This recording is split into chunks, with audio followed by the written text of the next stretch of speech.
Hi guys, હું મારવણીયા તૃષા જુનાગઢ ગુજરાતથી તમારા બધાનું આપણી યુટ્યુબ ચેનલ તૃષા કા તડકામાં સ્વાગત કરું છું. મિત્રો, હું આજે તમારા માટે એક સબ્જી લઈને આવી છું, જે છે કાજુ ગાંઠિયાનું શાક.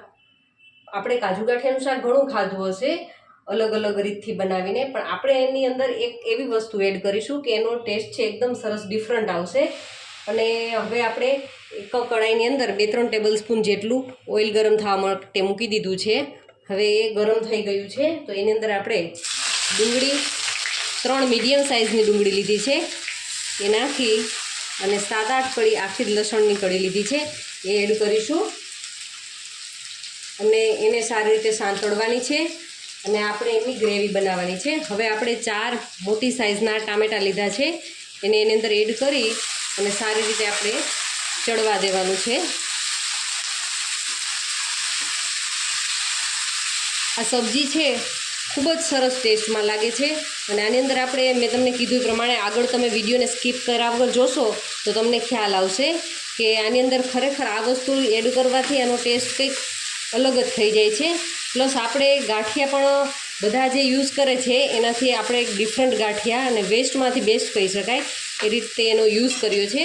હવે આપણે આ ગ્રેવીને સારી રીતે આપણે ચડવા દેવાની છે ડુંગળી ટામેટાને. જો મિત્રો, હવે આપણી ડુંગળી છે એકદમ સરસ ટ્રાન્સપરન્ટ થઈ ગઈ છે, એનો મતલબ એવું છે કે એ સરસ ચડી ગઈ છે. હવે ગેસની ફ્લેમ બંધ કરી અને આ મિશ્રણને ઠંડુ થવા દઈશું. ત્યારબાદ આપણે મિક્સી જારની અંદર એમને સારી રીતે ક્રશ કરીને એની પ્યુરી રેડી કરી. જો મિત્રો, આપણું આ જે ટામેટાં અને ડુંગળી છે એ ઠંડા થઈ ગયા છે, તો હવે આપણે એમને મિક્સર જારની અંદર ક્રશ કરી અને સરસ પ્યુરી તૈયાર કરી લઈએ.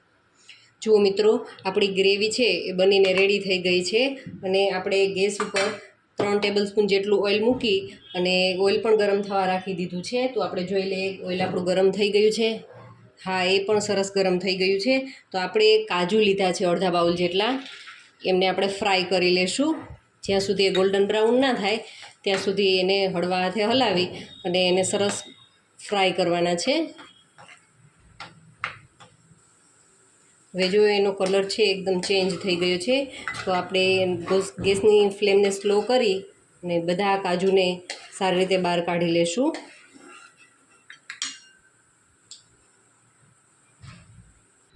હવે જુઓ, આપણે જે પેસ્ટ બનાવી હતી એને આપણે તેલની અંદર નાખી અને સારી રીતે સાતળવાની છે. જ્યાં સુધી એમનું તેલ ઘી છે છૂટું ના પડે ત્યાં સુધી આપણે એમને આ રીતે સાંતળવાની છે. હવે જુઓ, આમાંથી ધીમે ધીમે ઓઇલ છે એ છૂટું પડવા લાગ્યું છે, તો આપણે એની અંદર મસાલા કરી દઈશું. તો એની અંદર 1/2 ટીસ્પૂન જેટલો હળદર પાવડર લેશું, 1 ટેબલ સ્પૂન જેટલું આપણે લાલ મરચું પાવડર એડ કરીશું, 1/2 ટીસ્પૂન જેટલું આપણે કાશ્મીરી લાલ મરચું પાવડર એડ કરીશું, 1 ટેબલ સ્પૂન ધાણા જીરું પાવડર એડ કરીશું અને આદુ મરચાંની પેસ્ટ લઈશું 1 ટેબલ સ્પૂન જેટલી. ને મેં તમને કીધું હતું એ પ્રમાણે આપણે ફ્રેશ ફુદીનો છે એના 8-10 પાંદ છે એને આ રીતે ક્રશ કરી અને લીધા છે. ખરેખર આ શાકની અંદર આનો ટેસ્ટ કંઈક અલગ જ આવશે, ખૂબ જ સરસ લાગે છે. કલર પણ તમે જુઓ, દેખાવમાં પણ એટલું જ સરસ લાગે છે. હવે આને સારી રીતે ગ્રેવીને આપણે ચડવા દેવાની છે. હવે જુઓ, મેં અડધા બાઉલ જેટલું દહીં લીધું છે, એને ફોકની મદદથી આ રીતે સારી રીતે આવી રીતે ક્રશ કરી લેવાનું છે. એવું લાગે તો 2 ટેબલ સ્પૂન જેટલું એની અંદર પાણી એડ કરીશું અને આ રીતે આપણે એનું સરસ મિશ્રણ રેડી કરીશું. આ રેડી થઈ જાય ત્યારબાદ આપણે સબ્જીની અંદર આ રીતે એડ કરી દેવાનું છે અને હવે એને સારી રીતે ચડવા દેવાનું છે અને આ રીતે એને કન્ટિન્યુ હલાવતા રહેવાનું છે, જેથી કરીને છાશ છે એ ફાટે નહીં. આપણે જે દહીં લીધું છે, દહીંનું મિશ્રણ, એ ફાટી ન જાય, એટલા માટે એને આ રીતે આપણે સારી રીતે હલાવતા રહેવાનું છે.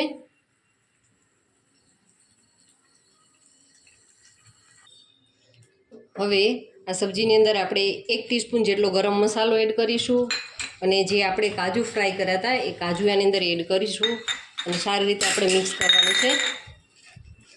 હવે જુઓ, મેં તમને ગાંઠિયાની વાત કરી હતી, તો એ ગાંઠિયા છે આપણે વધારે પડતા ભાવનગરી ગાંઠિયાનો યુઝ થાય છે, પણ મેં ગઈકાલે મારી ઘરે વણેલા ગાંઠિયા બનાવ્યા હતા, એ ગાંઠિયા વધ્યા હતા.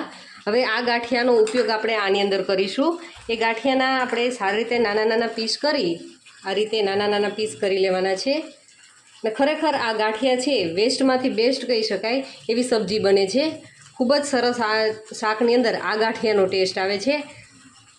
પણ એક વાતનું ખાસ ધ્યાન રાખવાનું કે ગાંઠિયા ગમે તે ગાંઠિયા લ્યો, આપણે જ્યારે જમવા બેસીએ જસ્ટ એની પહેલાં જ આપણે આપણા શાકની અંદર આ ગાંઠિયા છે એ એડ કરવાના છે, જેથી કરીને એ બધી ગ્રેવી છે એ ચૂસી ન જાય. તો હવે આપણું શાક છે ઓલમોસ્ટ રેડી થઈ ગયું છે. તો આપણે એમને આ ગાંઠિયા છે એ પણ એની અંદર એડ કરીશું. અત્યારે હું બધા ગાંઠિયા એડ નથી કરતી, કારણ કે મારે આની સાથે બાજરાના રોટલા, જેવી રીતે વાડીમાં પ્રોગ્રામ થાય છે એ રીતે બનાવવાનું છે. તો મારે બાજરાના રોટલા બનાવવાના છે. તો હું થોડુંક તમને શાક રેડી કરીને બતાવું છું. તો આ રીતે છે આપણું કાજુ ગાંઠિયાનું શાક છે એકદમ રેડી થઈ ગયું છે. તો આપણે એમને ધાણા ભાજીથી આ રીતે ગાર્નિશ કરી અને સર્વ કરીશું. તો આપણું શાક છે એ રેડી છે. Thank you for watching my videos.